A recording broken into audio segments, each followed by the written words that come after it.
एक महान कहानी। सिद्धार्थ का जन्म कपिलवस्तु के क्षत्रिय वंश के सरदार गौतम परिवार के शाक्य राजा शुद्धोधन और देवदाह की कोलीय राजकुमारी माया देवी के घर वर्तमान नेपाल के लुम्बिनी ग्रोव में लगभग 563 बीसी में हुआ था। ऐसा माना जाता है कि कपिलवस्तु के शाक्य शासक शुद्धोधन की पत्नी माया देवी ने एक सपना देखा था जिसमें बुद्ध के जन्म की भविष्यवाणी की गई थी। सपने में माया देवी ने देखा कि आसमान से एक चमकदार सफेद रंग की रोशनी माया देवी पर चमक रही है। उस सफेद रोशनी की किरणों में उसने एक शानदार 6 दांत वाला सफेद हाथी देखा। हाथी रानी के करीब उड़ गया और उसके शरीर में पिघल गया। अगली सुबह रानी ने राजा को पूरा सपना सुनाया तो राजा ने भी अपने दरबार के इंटेलिजेंट लोगों से पूछा कि इस अजीब और अद्भुत सपने का क्या मतलब हो सकता है। इस पर उन लोगों ने जवाब दिया कि रानी एक ऐसे बेटे को जन्म देंगी जो एक दिन एक महान इंसान बनेगा। इसके तुरंत बाद माया को पता चला कि वो माँ बनने वाली है।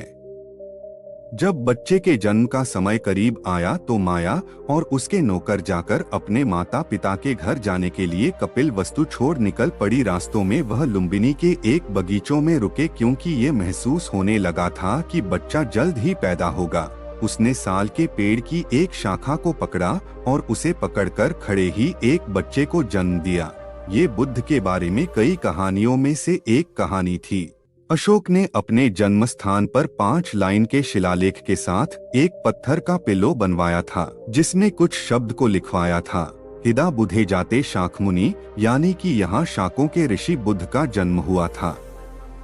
ठीक इसी तरह से बुद्ध के जन्म की भी कई किस्से कहानियाँ कई तस्वीरों और कलाकारियों में नजर आएंगे जहां बुद्ध की मां माया देवी उन्हें जन्म देती नजर आएंगे।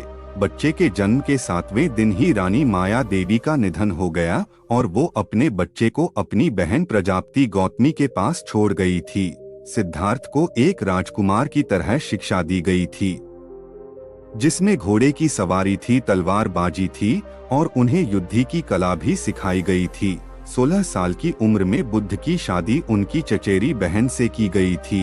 वो बेहद खूबसूरत थी और उसका नाम राजकुमारी यशोधरा था जो कि सुप्पबुद्ध और कोलिया की रानी पमिता की इकलौती बेटी थी। जब सिद्धार्थ गौतम 29 साल के हुए तो वो अपने दोस्त चन्ना के साथ अपने रथ पर सवार होकर घूमने निकले। चन्ना उनका सारथी था। बूढ़े लोगों और बीमार लोगों से बेटे को दूर रखने की 1000 कोशिशों के बावजूद भी सिद्धार्थ की नजर उन सब पर पड़ी। सिद्धार्थ ने एक बूढ़े आदमी को रोते हुए देखा। वो रोते हुए गिड़गिड़ा रहा था, मेरी मदद करो गुरुदेव, मेरी मदद करो, मुझे मेरे पैरों पर खड़ा करो वरना मैं घर पहुंचने से पहले ही मर जाऊंगा। ये सिद्धार्थ की जिंदगी का वो पहला झटका था जब उन्होंने सच्चाई को देखना शुरू किया। ये ऐसा हुआ कि जब चन्ना ने सिद्धार्थ को बताया कि ये एक बूढ़ा आदमी है और वो अकेला नहीं है, हर कोई एक दिन बूढ़ा हो जाएगा और वो सब इसी तरह से कमजोर भी हो जाएंगे।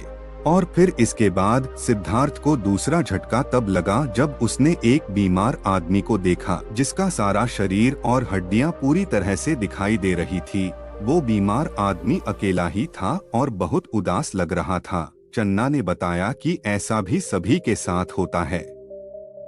इंसान कभी भी बीमार होता है और ऐसे में कभी कभी लोग उसे अकेला छोड़ देते हैं। अब बस सिद्धार्थ इन सबसे उभर भी पाए थे कि तभी उन्हें तीसरा और बेहद असरदार झटका लगा। उनके सामने से एक शव यात्रा निकलने लगी जहां भीड़ में कुछ लोग एक शव को अपने कंधे पर रखकर उसे शमशान घाट ले जा रहे थे। चंदना ने एक बार फिर से कहा, ये तो उन सभी के साथ होता है जो पैदा होते हैं। दुनिया में हर जन्म लेने वाला इंसान, जानवर और हर जिंदा चीज एक ना एक दिन मर जाएगी, यहाँ तक कि तुम और मैं भी मर जाएंगे। ये सिद्धार्थ के लिए तीसरा बड़ा झटका था। और फिर सिद्धार्थ ने एक सन्यासी को एक पेड़ के नीचे बैठे देखा। वो शांत दिख रहा था, बेहद शांत और सबसे अलग। और फिर सिद्धार्थ को पता चला कि उस वैरागी ने शुद्ध जीवन जीने के लिए और सत्य की खोज के लिए अपना घर छोड़ दिया था। सिद्धार्थ बहुत ही ज्यादा सोच में डूब गए थे और उनकी आंखों के सामने बीते हुए दिन के नजरें घूम रहे थे और ऐसे में ही वो चिंता में खोए हुए घर लौट आए। साधारण मानवता के दुख और दर्द ने उन पर गहरा असर डाला और उन्हें एहसास हुआ कि दुनिया में सच्ची खुशी की बेहद कमी है। जैसे ही वो घर पहुँचे, महल के एक दूत ने उनसे मुलाकात की। उन्हें खुशखबरी दी कि यशोधरा ने एक बच्चे को जन्म दिया है। ये सुनते ही सिद्धार्थ ने कहा, ओह, मुझ पर बंधन डाल दिया गया है। इतना कहते हुए अपने मन में उठ रहे हजारों सवालों को शांत करने का रास्ता निकाल दिया था। जल्द ही उस बच्चे का नाम राहुल रखा गया। बड़े होने के दौरान शुरुआती अल्हड़पन में बुद्ध ने सत्य और पीड़ा से मुक्ति की तलाश में अपनी जिंदगी को त्याग दिया।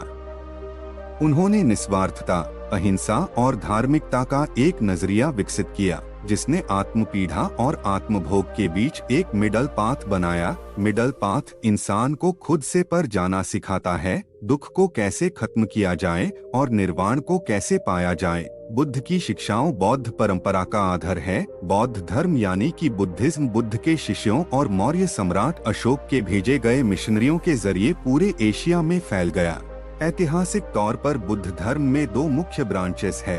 पहली है थेरवाद और दूसरी है महायान, जिसमें बुद्धि की शिक्षाओं की अलग अलग बातें और एक्सप्लेनेशंस है। आज श्रीलंका, थाईलैंड, वियतनाम, तिब्बत, चीन, जापान और दुनिया में अलग अलग जगहों पर बौद्ध धर्म कर बहुत से स्कूल हैं, जिनमें बौद्ध धर्म और बौद्ध विचारों पर ही चर्चा होती है। बुद्ध की मृत्यु के बाद कई बौद्ध विचारधाराएं अस्तित्व आई। हर एक स्कॉलर और फिलोसफर बुद्ध के नजरिए को रिप्रेजेंट करने का दावा करता है। हालांकि बौद्ध ने खुद ही कोई उत्तराधिकारी यानी कि वारिस नहीं चुना था।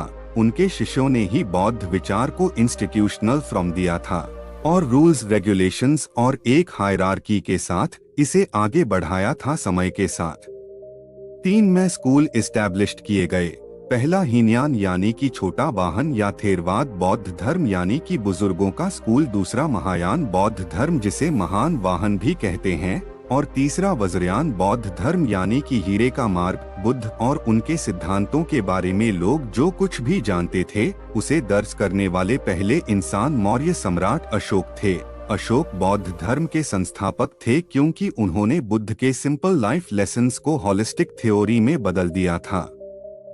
बुद्ध की इस सिंपल लाइफ को कई नक्काशियों और कलाकारियों में दिखाया गया है, जैसे कि भारत और साझी में पत्थर की नक्काशी की गई है, जहां पर बुद्ध के जीवन के बारे में जानकारी को बेहद खूबसूरत से सजाया गया है और इस पत्थर को बुद्धि की जीवन यात्रा का एक अहम सोर्स माना जाता है, क्योंकि ये आम लोगों को इस महान शख्सियत की कहानी सिखाते हैं और बताते हैं कि दुनिया उनका सम्मान कैसे करती है।